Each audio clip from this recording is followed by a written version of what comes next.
सकल साधू संतांच्या कृपा आशीर्वादाने सालाबादप्रमाणे चालू असणारा भव्य दिव्य अखंड हरिनाम सप्ताह, तुकाराम विजेचं आणि नाथषष्ठीचं औचित्य साधून चालू असणारा अखंड हरिनाम सप्ताह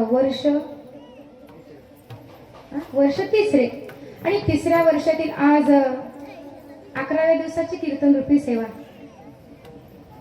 कितवा दिवस आहे? बरोबर आहे का?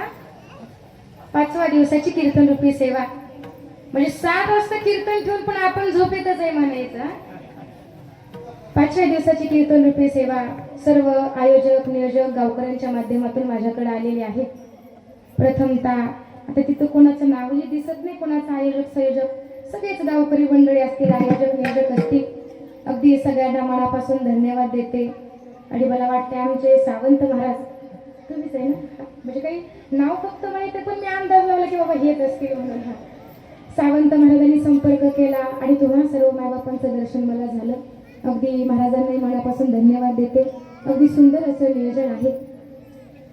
सुंदर असे वैष्णव टाळकरी आहेत, विनेकरी बाबा आहेत, सुंदर असा ज्यांचा आवाज आहे, गोड चाल गायले असे अनंत महाराज आहेत. महाराजांनाही माझं वंदन आहे. इकडे सुंदर असं मृदंग जे वाजवते. खरं तर कीर्तनाची ताकद काय आहे? मृदंग हा मृत आहे, म्हणजे मेलेल्या कातळापासून ते तयार झालेली वस्तू आहे. बरोबर? इकडे मृदंग हा मृत आहे, पण या कीर्तनाची ताकद आहे की मृत असणारा मृदंग सुद्धा कीर्तनात दंग होतो. आणि तो मृदंग दंग करण्याची ताकद त्यांच्या हातात आहे.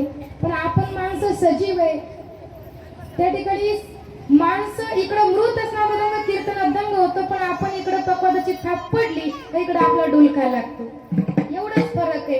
आणि म्हणून गोड असे मृदंगाचार्य आदरणीय हरिभक्त पारायण पोफळे महाराज, जनार्दन महाराज पोफळे महाराजांनाही माझं वंदन आहे. निवडला अभंग नाथ महाराजांचे. खरं तर आपलं काहीतरी भाग्य बनावं. आज नाथषष्ठीला आपल्याला पैठणला जरी जाता नाही आलं तरी इथं साक्षात पैठण उतरल्यासारखं वाटतंय. आणि त्याच्यामुळे त्याच्या निमित्तानं होईना आज आपल्याला भगवंताचं गुणगान गायला भेटतं, ऐकायला भेटते. आपलं परम भाग्य आहे. म्हणून मुद्दामच अभंग नाथ महाराजांचा सेवेकरता निवडलेला आहे. वारकरी संप्रदायाचा जर विचार कराल तर इतक्या दिवसापासून ही वारकरी संप्रदायाची इमारत उभी आहे. याचं कारण आहे या वारकरी संप्रदायाचा कोणी पाया झालं, कोणी खांब झालं, तर कोणी कळस झालं. तसं नाथ महाराजांचा जर विचार करायला गेलं तर अत्यंत महत्वाचं स्थान या वारकरी संप्रदायामध्ये नाथ महाराजांचं आहे. आता कसं आहे, संत जरी अनेक होऊन गेले असले, संत दिसायला सामान्य माणसासारखे, सगळं काही माणसासारखं, फक्त त्यांना सामान्य माणूस म्हणता येणार नाही. अनेक साधू संत जरी होऊन गेले असले तरी प्रत्येक संतांची ओळख, प्रत्येक संतांचं वैशिष्ट्य मात्र वेगळं आहे. जसं की माणसाला भगवंताने शरीर सगळ्यांना सारखं दिले. बरोबर आहे की नाही? प्रत्येकाला 2 डोळे आहेत. आता 60-70च्या पुढे कुणाकुणाची 4-4 होतात, तो भाग सोडून द्या. प्रत्येकाला 2 डोळे आहेत, प्रत्येकाला 2 कान आहेत, प्रत्येकाला 2 हात आहेत, प्रत्येकाला 1 नाक आहे, प्रत्येकाला 2 तोंड दिलेत भगवंतांनी. किती तोंड आहे?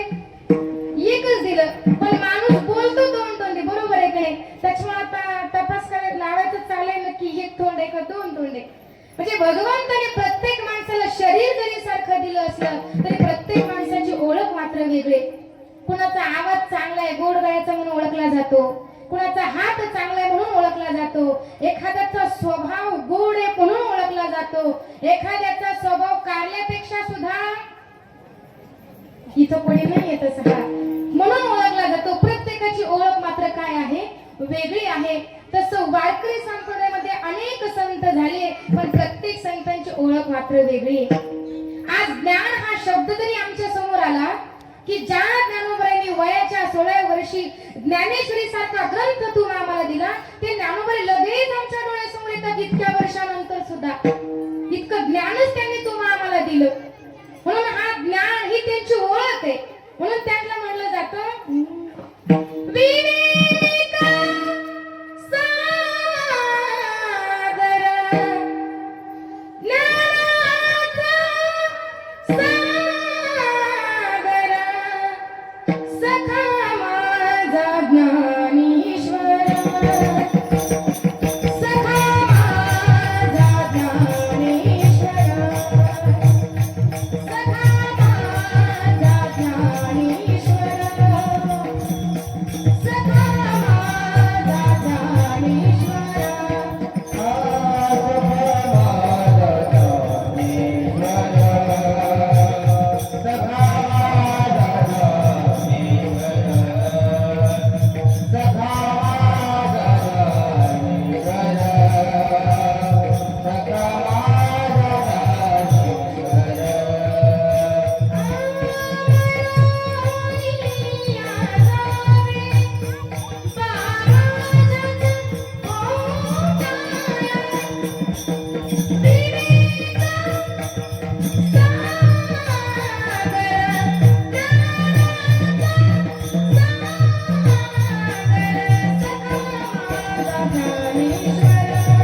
सामान आहे का? अनु रेणुया तुकडा तुका आकाशा एवढा तुकाराम नाव घेता कापेयम धन्य तुकोबा समर्थ जेने केला हा पुरुषार्थ. तुकोबरे म्हणजे साधी व्यक्तिमत्व नाही. ज्या तुकोबऱ्याने तुमचा माझा माथा जाग्यावर राहावा म्हणून एक नव्हे दोन नव्हे सकल 4,500 अभंगाची गाथा तुम्हा आम्हाला दान केली. ती गाथा, त्या गाथेतील अभंग म्हणजे सामान्य गोष्ट नाही. साक्षात भगवंताचं हृदय आणि तुकोबऱ्यांचं हृदय या दोन्ही हृदयामध्ये झालेला संवाद म्हणजे तुकोबऱ्यांची गाथा आहे. म्हणून वैराग्य हा शब्द जर आमच्या समोर आला तर तुकोबऱ्या आम्हाला आठवतात ही तुकोबऱ्यांची ओळख आहे. आणि वारकरी संप्रदायामध्ये तुकोबऱ्यांचं स्थान काय आहे मला सांगा. आता एवढं सुंदर मंदिर आहे पण मंदिराला जर कळसच नसेल तर शोभा आहे का? नाही. आपलं देहरूपी मंदिर आहे. या देहाची शोभा कशात आहे हो महिला मंडळ? देहाची शोभा कशात आहे? नाकात आहे. बरोबर आहे का नाही? जर समजा एखाद्या मुली बघायला जातो आपण, मग आता समजा आपण मुलगी बघायला जात असताना पोराच्या पप्पाला काय सांगते? तुम्ही पोरीचं शिक्षण वगैरे सगळं काही बघायच्या अगोदर काय बघा? मुलीचं नाक बघा. आणि जी सांगते तिच्याच नाकाचा काही पत्त्या. आता आपलं नाक चेक करा, शेजारच्याच बघू नका आणि माझ्याकडे तर बघूच नका. तसं वारकरी संप्रदायाचं नाक म्हणजे तुकोबर आहे. तुका झाला असे कळस भजन करा सावकाश. तसं नाथ महाराजांचं स्थान अत्यंत महत्वाचे. नाथ महाराज या वारकरी संप्रदायाचा आधार झाले. जनार्दन एकनाथ खांब दिला भागवत. मला सांगा एवढा सुंदर मंडप आहे कशाच्या आधारावरती उभा आहे हो? खांबाच्या आधारावरती उभा आहे. म्हणून आयुष्यामध्ये एखाद्याला आधार देणं इतकं महत्वाचं स्थान आहे. तसं या वारकरी संप्रदायाचा आधार म्हणजे माझे नाथ महाराज आहे.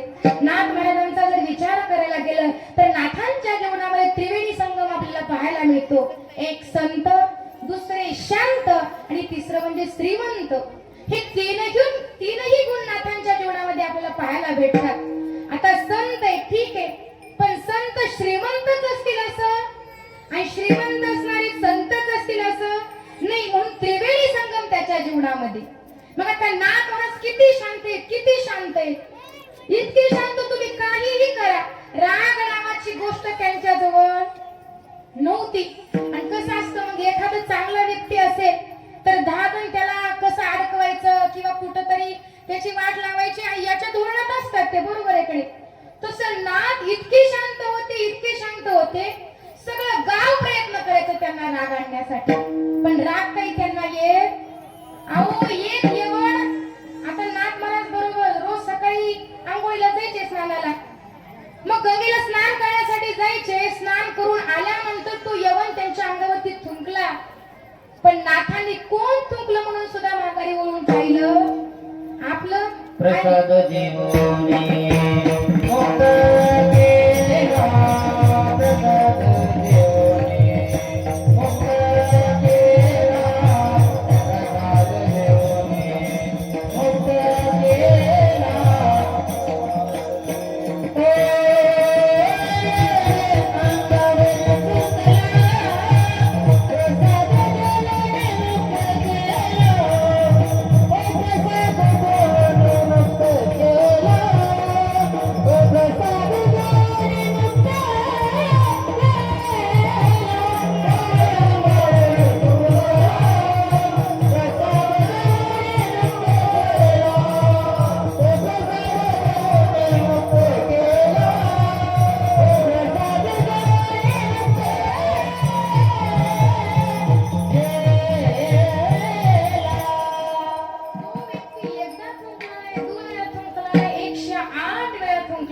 तरीही माझ्या नाताने कोण थुंकलं म्हणून पाहिलं नाही. 108 वेळा गेले आणि 108 वेळा स्नान करून आले. उलट विचार केला रोज एकदाच गंगेत स्नान घडतंय. आज याच्यामुळे 108 वेळा गंगेत स्नान घडलं आणि त्याचं थुंकून तोंड सुजलं. पण उलट त्याला नाथाने प्रसाद देऊन काय केलं? मुक्त केलं. इतके शांत आहे. आता आमचं नाव असतं शांताबाई पण शांतीचा पत्ता इथल्या सोडून सांगते आमच्या तिकडच्या. दिवसभरात एकदा तरी भांडण केल्याशिवाय तिला काही जमत नाही. तसं शांती ब्रह्मा अशी उपमा दिली पण उगच नाही दिली. तिथली सहनशीलता त्यांच्याकडे होती, इतके शांत होते, श्रीमंत किती होते नाथ महाराज. आता नाथांची श्रीमंती जर पाहायचं झालं तर एकदा काय झालं, नाथ महाराजांच्या घरी चोर आले चोरी करण्यासाठी. आता चोर चोरी करण्यासाठीच येत असतात. चोरी करणं चांगलं आहे का वाईट आहे हो? हा? वाईट आहे.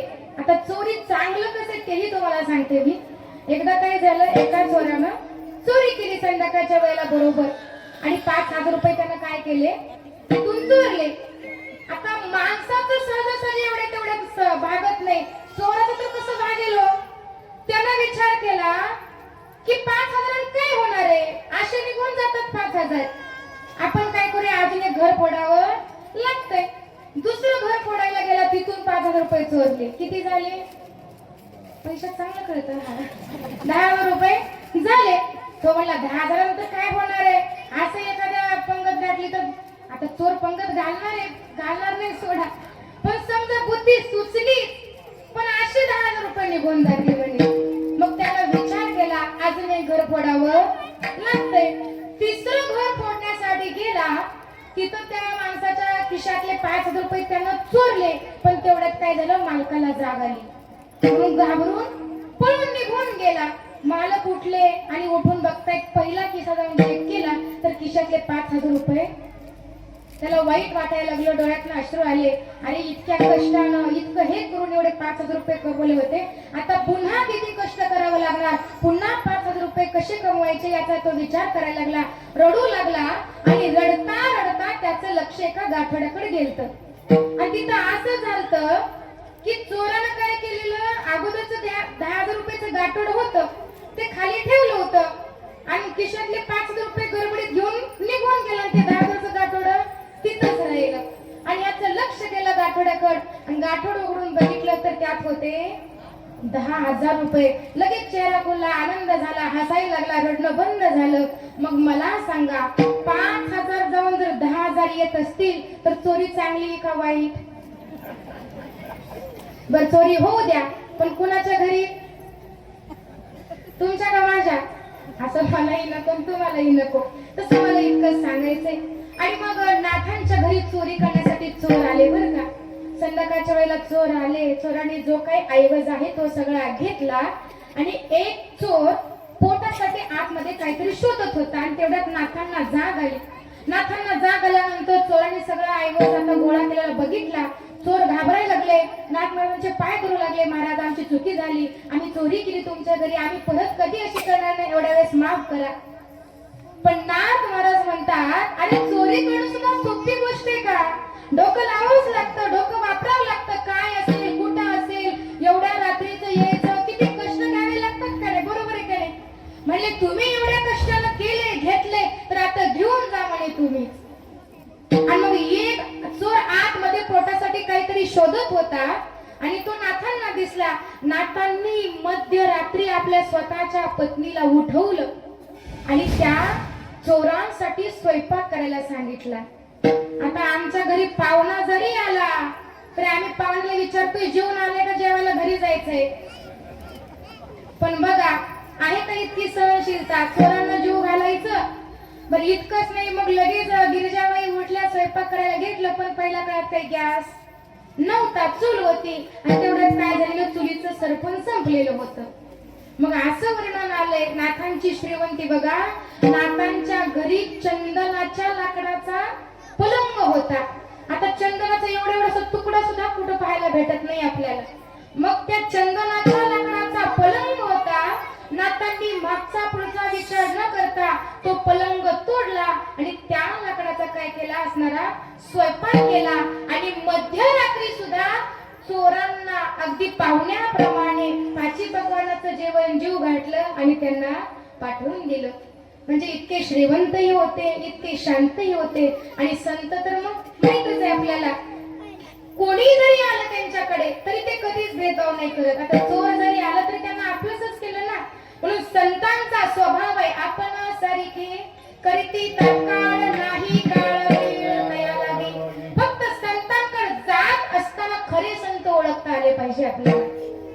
म्हणून नाथ महाराज इतके श्रेष्ठ की त्यांच्या जीवनामध्ये हा त्रिवेणी संगम आपल्याला पाहायला भेटला. आणि नाथांनी इतकी भक्ती करावी, इतकी भक्ती करावी साक्षात जगाच्या मालकाने त्यांच्या घरी 1 नव्हे 2 नव्हे 36 वर्ष पाणी भरण्याचं काम केलं. नाथांनी पूजेला बसावं आणि चंद कुणी म्हणून द्यावं जगाच्या मालकानं. द्वारकेची मूर्त द्वारकेची मूर्त द्वारकेची मूर्त एकनाथावरी.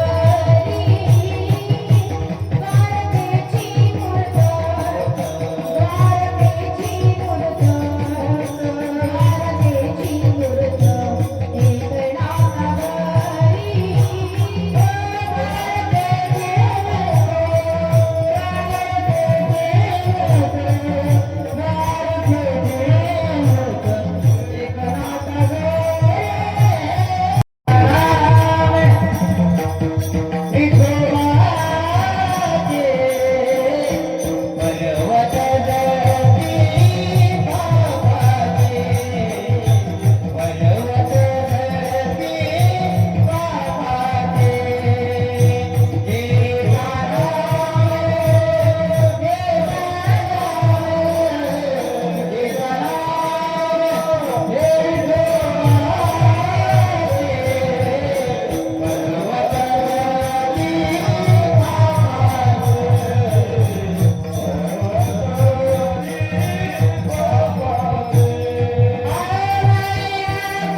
एवढा पापी असणारा वारला कोळी सुद्धा भगवंताच्या नावाने काय झाला तरुण गेला आणि त्याचा उद्धार झाला.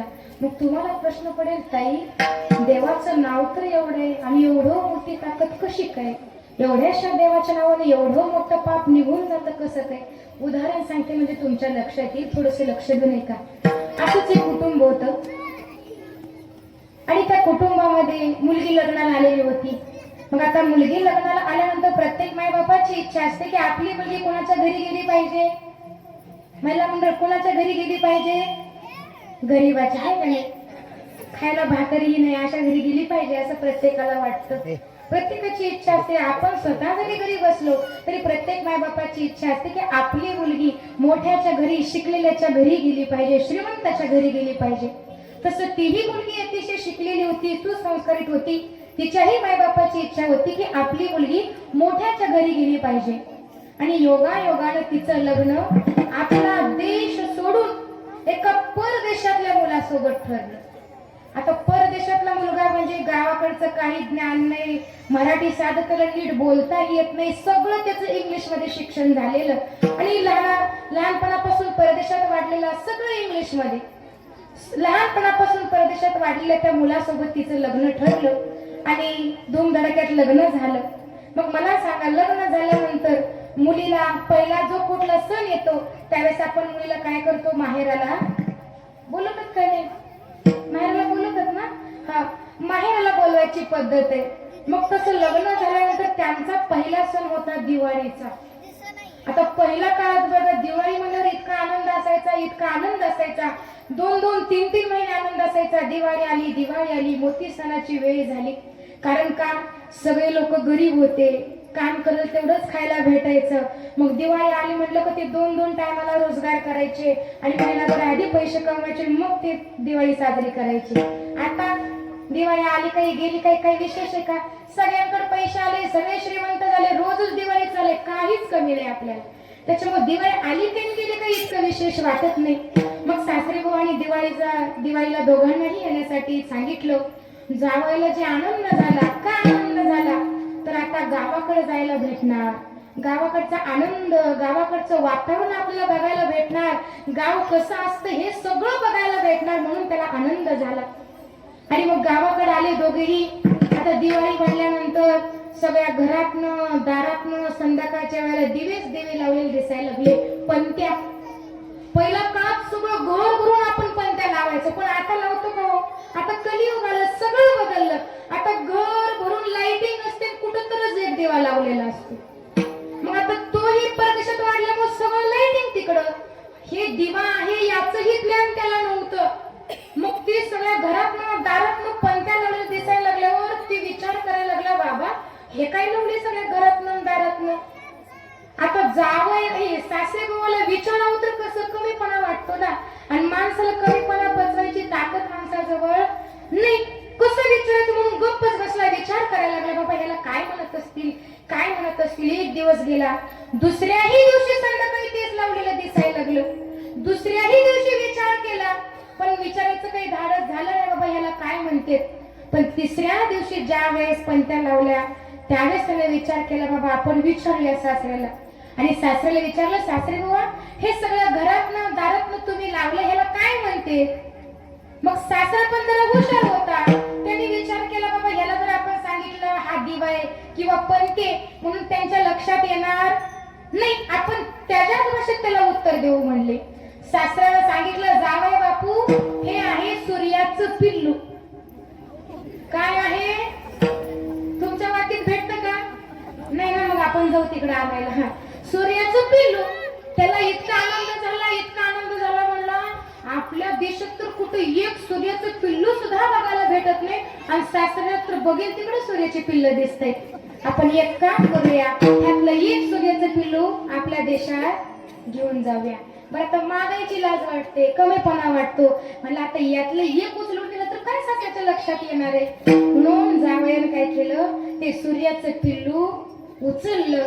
विचार केला, जाऊस तर कुठं लपवावं, कुठं ठेवावं. घरात ठेवावं, कुणाला समजलं कुणी बघितलं तर पंचायत होईल. म्हणून असं ते सूर्याचं पिल्लू लपवायला जागा शोधत शोधत शोधत असं घराच्या पाठीमागे गेला. आणि घराच्या पाठीमागे गेल्यानंतर त्याला मोठी अशी एक गंज दिसली. गंज करते ना बलीन, हा, मोठी अशी एक बलीन दिसली. आता त्याला काय माहिती हे काय आहे काय नाही, मोठी जागा दिसली एवढंच त्याच्या लक्षात.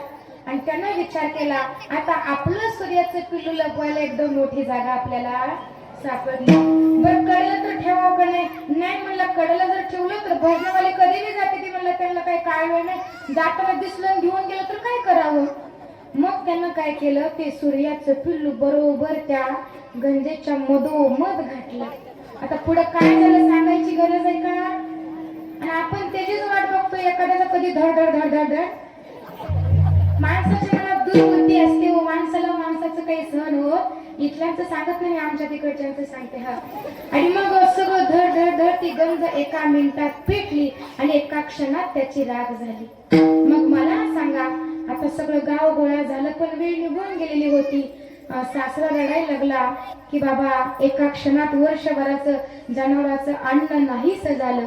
मग सासरा तर एकटं नाही, पण सासऱ्याचं रडता रडता लक्ष जावयाकडे गेलं तर जावई सुद्धा रडत होता. सासरे बाबा म्हणतात, जावई बापू नुकसान माझं झाले म्हणून मी रडायला लागलो, तुम्ही कशाला रडता. जावई म्हणतो, सासरे बाबा तुमचं नुकसान झाले म्हणून मी रडत नाही, त्यात माझं सूर्याचं पिल्लू गेले म्हणून मी रडायला लागलो. आता मला सांगा, एवढी मोठी गंज करण्यासाठी काय कामाला आले. एक दिवा पेटवायला काय लागतं, एक काडी. एक काडी जर एवढी मोठी गंज जाळू शकते, तर एक काडी एवढं देवाचं नाव एवढं मोठं पाप आपलं नष्ट करू शकतं. त्रण अग्नी वेळे समरस झाले तैसे रामे केले जपता हरी. त्याच्यासाठी भगवंताचं नामचिंतन करा आणि ते देवाला आवडतं. इतकंच नाही शक्य समजा करीत करीत काय करा, गळ्यामध्ये पवित्र अशी तुळशीची माळ घाला आणि कपाळाला चंदनाचा टिळा लावा, तेही देवाला प्रिय आहे. किती जणांच्या गळ्यात पवित्र तुळशीची माळ आहे, हात वर करा. अरे वा, चांगली गोष्ट. घ्या खाली. तुमचं काही प्रपंच पूर्ण झालं नाही का अजून. माळ घातली पाहिजे. मला सांगा, गळ्यात माळ घालणं चांगलंय का सोनं घालणं चांगलंय. आता कोण आपण घालतच नाही, सोनं महाग झाले त्याच्यामुळं. पण सोनं प्रत्येकाला प्रिय आहे, बरोबर आहे का नाही? मग मला सांगा महिला मंडळ, गळ्यात पवित्र तुळशीची माळ घातलेली चांगलं का सोनं घातलेलं चांगलं? जर माळ घातली तर भगवंताचं लक्ष आपल्यावर राहणार कायमस्वरूपी, आणि सोनं घातलं तर म्हणजे वाटेती चोर आहे म्हणायचं, इथं तर नाहीत ना. चोराचं लक्ष आपल्यावर जाणार आहे. त्याच्यामुळे आपण काय घालायचे? गळ्यात पवित्र तुळशीची अशी माळ, तुळशी माळ गळा, गोपी चंद्र टिळा, हृदयी कळवळा वैष्णवांचा, आणि हृदयामध्ये अखंड काय असला पाहिजे? वैष्णवांचा कळवळा असला पाहिजे. वैष्णव कोणाला म्हणायचं? वैष्णव मनुजया अवगी देवावरी माया. का तर त्या वैष्णवाच्या संगतीमध्ये आपल्याला सुख भेटणार आहे, समाधान भेटणार आहे. म्हणून त्या वैष्णवांचा कळवळा आपल्या हृदयामध्ये असला पाहिजे. इतकंच नाही तर अजून काय आवडतं देवाला? आता समजा रात्रंदिवस नामचिंतन नाही जमलं, ठीक आहे, माळही घालणं नाही जमलं, ठीक आहे, पण कमीत कमी वर्षातून 2 वारा तरी करायला जमतील का आपल्याला?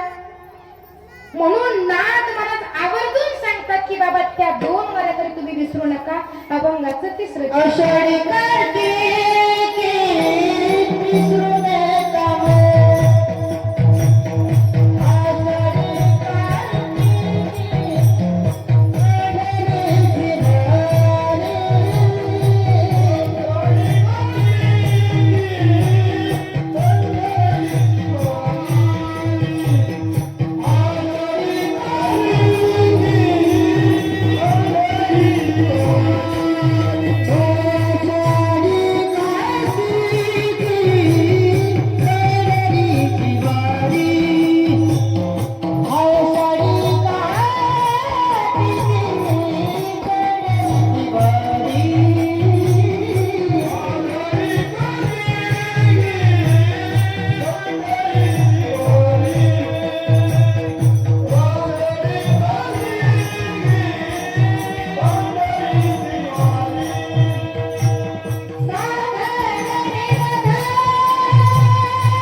पंढरीची वारी. तर इतके सगळे जीव सोडून माणसाचा जन्म प्रभू आम्हाला दिला. माणूस म्हणून जन्माला आलोय म्हणून वारी करायची नाही, तर वारी करण्यासाठीच माणसाचा जन्म मिळालाय म्हणून वारी करायचे. सगळं काही चांगलं दिलं भगवंताने तुम्हा आम्हाला.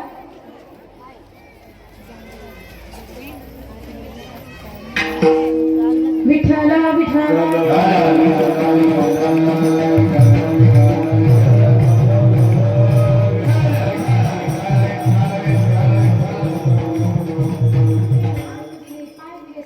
शरीर 3.5 हाताचा नरदेह भगवंताने तुम्हाला आम्हाला दिला तर वारी केलीच पाहिजे. अहो माणसाला कसं आहे, सगळं दिलंय म्हणून त्याची किंमत नाही, पण ज्याला हात नाही त्याला हाताची किंमत विचारा, ज्याला पाय नाही त्याला पायाची किंमत विचारा. आपण आपले हात पाय चांगले असून आपल्याला वारीला जावं वाटत नाही, जातो नाही असं नाही, हित नाही इष्टीत बसतो आणि त्याच इष्टीत बसून परत माघारी येतो. या वारीला काय अर्थ नाही. चालत पंढरीला जायला सांगितलं. गात जागा प्रेम मागा विठ्ठल, अभंग म्हणत गवळी म्हणत नाचत गात आपल्याला काय करायचं, पंढरपूरला जायचंय. त्याच्यासाठी एवढं चांगलं शरीर दिलं, हात पाय चांगले असून वारी करत नाही, यात काही नवलंय. अहो ज्याला दोन्ही हात नाही आणि गुडघ्यापासून दोन्ही पाय नाही असा माझ्या भगवंताचा भक्त आहे आणि त्याचीही मनात इच्छा व्हावी. आणि भानुदासांच्या दिंडीमध्ये त्यानं फरफटत पंढरपूरच्या जवळ पर्यंत आला. इतकंच नाही तर गावामध्ये दिंडीचा ज्या गावात मुक्काम आहे त्या गावामध्ये अगोदर दिंडीच्या अगोदर जायचा. स्वतः पोटभर काही खात नव्हता. इकडे तुम्ही लक्ष देते होते व्यवस्थित. स्वतः पोटभर खात नव्हता, पाणी पित नव्हता. का तर घरी आई होती सगळं काही करायला, पण आता दिंडीत कोण आपलं सगळं बघणार म्हणून स्वतः काही खाल्लं नाही. पण सगळ्या दिंडीची सोय जेवणाची करायचा, गावामध्ये जायचा, त्या ठिकाणी हाक द्यायचा. अहो ऐका भानुदास महाराजांची दिंडी या ठिकाणी येते आणि जर कोणाला काही द्यायचं असेल तर सगळ्यांनी भाकरी भाजी काय असेल ते इथं आणून ठेवा. दिंडीच्या जेवणाची सोय करायचं आणि पुढच्या गावाला लगेच निघायचा.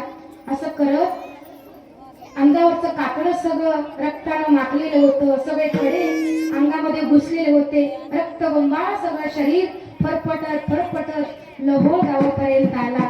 पण तिथं अशी अवस्था झाली की असं वाटत होतं की शेवटचा क्षण आहे, अगदी शेवटचा घटिका मोजत होता. वाटलं आता इथून पुढे जाणं शक्यच नाही. म्हणून एका भक्ताजवळ आपला निरोप पांडुरंगाला पाठवला आणि सांगितलं की बाबा तुमचा एक भक्त असा आहे, निरोप द्या. आणि माझा जगाचा मालक त्यावेळेस ज्यावेळेस त्या भक्ताने निरोप दिला, तुम्ही संगादिक संगा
स्वतःची विटेवरची जागा सोडून आपल्या भक्तासाठी तिथं भेटायला आला. आणि तिथं माझ्या कुर्मदास नावाच्या भक्तानं काय केलं, स्वतःचा प्राण सोडला गेला. मग मला सांगा आपणही भक्ती करतो यात नवल नाही, पण हात नाही पाय नाही असा भक्त वारी करतो आणि त्याच्यासाठी जगाचा मालक जर भेटायला येत असेल, तुमचं आमचं सगळं चांगलं आहे तर का आपण वारी करू नये. कमीत कमी आषाढी आणि कार्तिकी वारी तरी आपण पायी चालत केलीच पाहिजे. आणि पंढरपूरचं किती महत्व हे आपल्याला माहिती आहे. एक पाऊल जरी पंढरपूर मध्ये पडलं ना, वाराणसी झाले एक मासा, गोदावरी एक दिवसा, पंढरी पाऊल परिसाठ सणाचा. वाराणसीच्या 1 महिन्याचं तीर्थ केल्याचं पुण्य, गोदावरीच्या एका दिवसाचं पुण्य, फक्त पंढरपूर मध्ये एक पाऊल जरी टाकलं तरी ते पुण्य आपल्याला. पंढरीचे गान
सगळ्यांनी एकदा वारकरी संप्रदायाच्या नियमाप्रमाणे ज्या भगवंताचे आपल्यावर अनंत उपकार आहेत त्या भगवंताचा हाताने टाळी वाजवा, मुखाने नाम घ्या.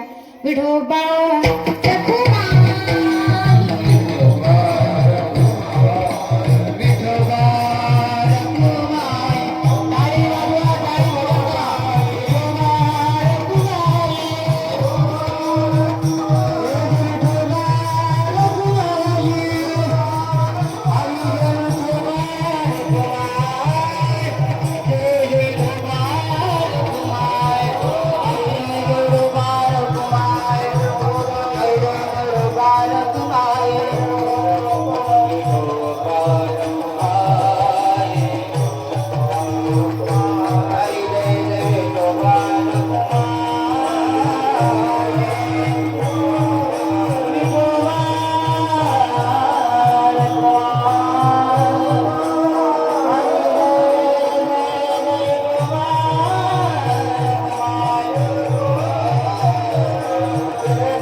म्हणावं असं एवढी संख्या तर तुम्ही म्हणावं दिवसामध्ये, पण वर्षभराचे 7 दिवस इतकं भजन करायचं. कारण या 7 दिवसामध्ये आपलं वर्षभराचं पाप काय होतं निघून जात. आणि सप्ताह झाला का पुन्हा वर्षभर पाप करायला आता तुमचं एवढंच ध्यानात राहणार, बाकीचं काही ध्यानात राहणार नाही. पण न कळत होईना आपल्याकडनं पाप घडत असतं. प्रपंच करणाऱ्या माणसाकडून ते पाप निघून जातं. म्हणून संधी आहेच तर संधीचं सोनं करूया. महिला मंडळ सगळ्यांनी भजन म्हणणार माझ्या मागं मोठ्यानं. पुरुष मंडळी तुम्हाला ही संधी देते, तुम्ही तर फोटोवर मागे राहतात. पण मग तुम्ही काय करा, महिला मंडळांच्या वस्तू तुम्ही आपलं खाकरून खुकरून कसे तयार करून घ्या. सगळ्या महिला मंडळ मोठ्यानं म्हणा. जी म्हणणार नाही तिला तिच्या शेजारी शपथ दे. शेजारी कोणी बघून घ्या आपल्या आपल्या. मनात भरली पंढरी रिलीज डबं घसरल्यासारखं करायचं नाही. एक टाळी वाजवायची नीट म्हणा, देवाला आवडेल असं. मी नेहमी सांगते, कोणी कीर्तनकार सांगते म्हणून कधीच भजन करायचं नाही. माझे भक्त गाते जेते नारदानी उभा तेते. जिथं कीर्तन असतं तिथं साक्षात देव असतो. त्या देवासाठी आवडीनं प्रेमानं भजन म्हणायचं. मनात भरली पंढरी जाईन म्हणते माहेरी, पांडुरंगाच्या दरबारी बाई नाचत नाचत.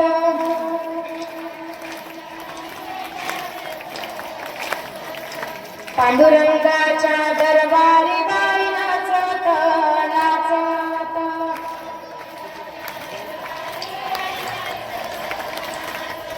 मनात भरला ज्ञानोबा, डोळ्यात भरला तुकोबा, मुखात भरला विठोबा बाई नाचत नाचत.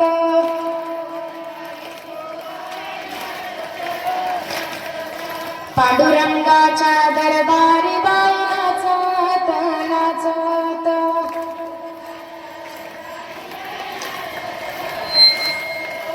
कसं जायचं पांडुरंगाकडे? कीर्तन झालं का दिंडी निघणार आहे. कोण कोणी हात वर करा. ह्यांचे फोटो काढून घ्या हो. असे तुम्ही गेलात तरी तुमचंच कल्याण आहे, नाही गेलात तरी येते काय बा कोणाचे गेले ज्याचे त्याने अनहित केले. ऐकलं तरी आपलंच कल्याण होणार आहे, नाही ऐकलं तरी पण जे काय होते ते आपलंच होणार आहे. आता पुरुष मंडळी करणार भजन पहिला जागे का ते सांगा. कारण डोळे उघडे ठेवून झोपायची पण पद्धत असते माणसाच्या. कीर्तनात जागच राहिलं पाहिजे, कारण महाराज लोक सांगते ते सगळंच खरं असतंय असं खोटं सांगतो का मग? पण तुमचं लक्ष असलं पाहिजे. सगळ्यांनी जागरून माझ्या मागे भजन म्हणा. पुरुष मंडळी सगळे मनात भरली पंढरी, मनात भरली पंढरी, जाईन म्हणती माहेरी. वा, घर सगळे दिसताय सगळे. त्याच्यामुळे म्हटलं नाही आता तुमचं पण सगळे आपलं माहेर पंढरपूर आहे. सगळ्यांनी हात वरती घेतात. आपण माणूस आहे याची फुल गॅरंटी. ज्याचं पुण्य आहे त्याचे हात सगळ्यात वर. कट्ट्यावर बसलेले सगळे घ्या. आपण माणूस आहे असं वाटतंय ना. तुम्ही मला जरी दिसत नसाल तर तुम्हाला बघणारा देव आहे एवढं लक्षात ठेवा. सगळ्यांनी हात वरती घेतात आणि माझ्या मागं प्रेमानं भजन म्हणा. श्रीराम जय राम जय जय राम, श्रीराम जय राम जय जय राम,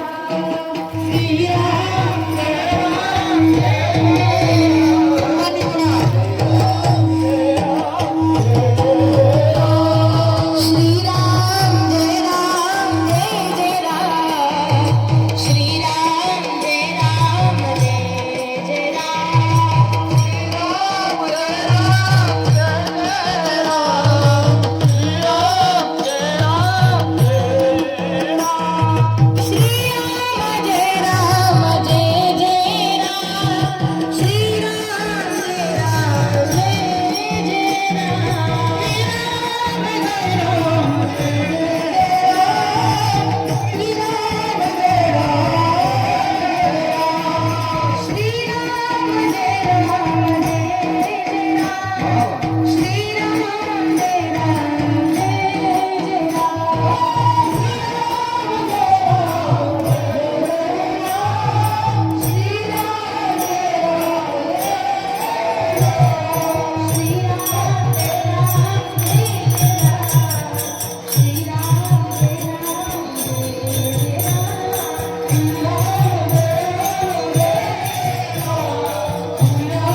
सगळ्यांनी मोठ्याने एकदा गजर करायचे.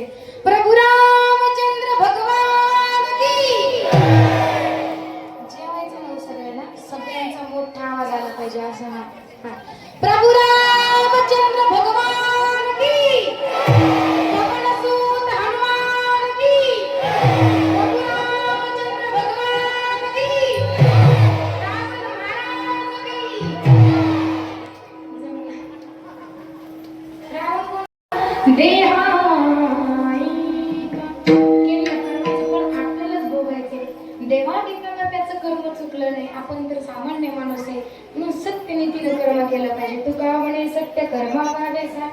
घातलिया भयनरकाने असं पुढे जाऊन नाथ महाराज सांगतात की अभंगाच्या 3 चरणामध्ये जो नियम सांगितला, एक रात्रंदिवस भगवंताचं नामचिंतन, दुसरं गळ्यामध्ये पवित्र अशी तुळशीची माळ, आणि तिसरं आषाढी कार्तिकी पंढरीची वारी ज्याच्या जोडामध्ये आहे तो या जगात पूजनीय असा, देवापेक्षा सुद्धा काही कमी नाही, तो पूजनीय असा आहे अभंगाचा शिव.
भगवंत जशी बुद्धी देतील तसं बोलण्याचा प्रयत्न केलेला आहे. बोलण्याच्या ओघामध्ये एखादा चुकीचा शब्द झाला असेल तो माझ्या वाणीचा दोष असावा. जे काही चांगलं बोलण्याचा प्रयत्न केला गुरुवरे भोजले महाराजांचा आशीर्वाद आणि अनंत माझ्या जे कधीही विसरू शकणार नाही अशा माझ्या आई वडिलांचे आशीर्वाद, म्हणून तो तुमच्या समोर बोलू शकले.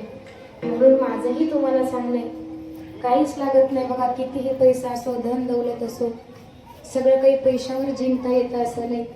जग जर जिंकायचं असेल तर फक्त मायबापाचा हात पाठीशी असावा लागतो, आणि तोच हात माझ्या बापाचा माझ्या पाठीशी आहे, माझा बाप माझ्या पाठीशी आहे, आणि म्हणून इतक्या ठामपणे तुमच्यासमोर बोलू शकते. म्हणून आता त्यांच्या ऋणात तर आयुष्यभर रुढी राहील. काही केलं आपण मायबापाचे उपकार तरी काही विसरू शकत नाही आणि फेडू शकत नाही. ठेवीत हा बाई जीव थोडा, पण त्यांच्यामुळे तुमच्यासमोर बोलू शकले. सुंदर असं नियोजन, आनंद वाटला. परत एकदा आमच्या सावत महाराजांना अगदी मनापासून धन्यवाद देते. त्यांच्यामुळे तुम्हा सर्व बाबांचं दर्शन झालं. आजच्या पवित्र दिवशी पैठणला नाही जाता आलं, पण इथं तरी भगवंताचं नामचिंतन करता आलं. त्यांच्यामुळं इकडे आमचे कपाळ महाराज असतील, सर्वच आता महाराज मंडळी आहेत, तुम्ही सगळे श्रोते मंडळी, झालेली सगळी कीर्तनाची सेवा तुम्हा सर्व मायबापांच्या चरणी अर्पण करते आणि सेवेला पूर्ण देते. ईश्वर माऊली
अंकारा सावरा लागू राजसा माझ्या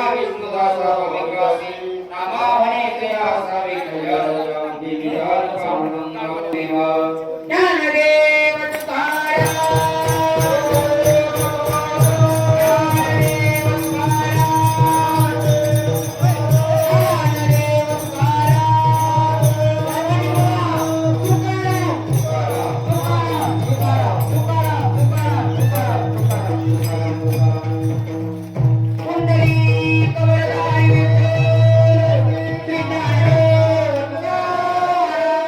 पंढरीनाथ भगवान की जय बाळा मित्रांनो, आज आपल्या वाकी गावात सुप्रियाताई बनगर यांचं कीर्तन मस्त मध्ये झालं बघा. एकच नंबर. चॅनल लाईक करा, फॉलो करा. जय बाळू मामा. अशा नवीन बनण्यासाठी नामदेव गारे चॅनल लाईक करा, सबस्क्राईब करा. धन्यवाद. जय बाळू मामा.